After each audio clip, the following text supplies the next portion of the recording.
አንተ ጅል! አቤት አባዬ። ዛሬ ጥናት የለም እንዴ? ማለት ነው እንግዲህ አ ማለቴ አራጥንችን ብራውን ነው ያረፍኩት እኮ እያጠናው ነበር። አረ እሺ፣ ምንድነው ያጠናው? እንትን ማትስ ማለቴ ባዮሎጂ አይደለም፣ ኬሚስትሪ፣ ፊዚክስ ነው መሰለኝ። ፊዚክስ ነው መሰለኝ። ጭራሽ ያጠናውንም አታውቀው? ኧረ አባዬ እንደዛ አይደለም፣ ፊዚክስ ነው።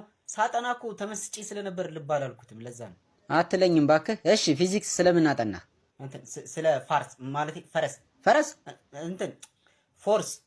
ጉድ ፈላ ዘንድሮ። አንተ ፈረስ አቋም። እሺ ልጠይቅህ፣ ዋት ኢዝ ፎርስ?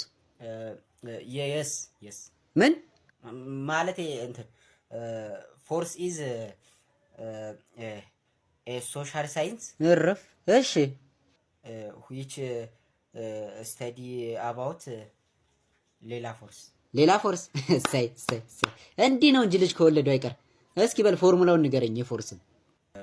ፎርስ ኢዝ ኢኳልስ ቱ ዲስፕሌስመንት ማይነስ እሺ ሌላ ዲስፕሌስመንት። ጎበዝ። እሺ ዋት ኢዝ ዲስፕሌስመንት? ዲስፕሌስመንት comes from three Greek words: dis, place, and ment.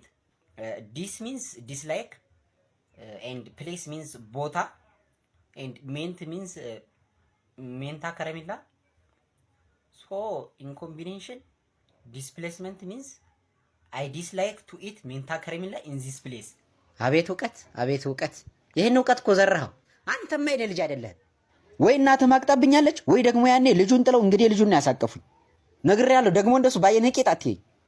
አሁን ምረጥ። ምንድነው የምመርጠው? አንደኛ ልስቀልህ፣ ሁለተኛ ልዘልዝልህ፣ ሶስተኛ ልገንጥልህ፣ አራተኛ ለፋሲካ ገበያ አውጥቼ እንደ በግ ልሽጥህ። እንዴ አባዬ ምንድነው የማውቀው? መለስኩ አንዴ አይደል? ና እስኪ እሺ፣ ወደ እኔ ጠጋ በል።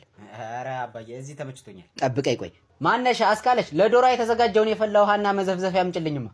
እንዴ አባዬ ምን ልታረገኝ ነው? ሻወር ከወሰድክ ቆየህ ብዬ እኮ ነው። በተለይ ከአንገት በላይ ፈርሰ መሰራት አለብህ። ኧረ አባዬ ምንድነው እንዴ? ገና ምን አይተህ? እቆልሃለሁ። ማነሽ ብረት ምጣዱንም አዘጋጅልኝ።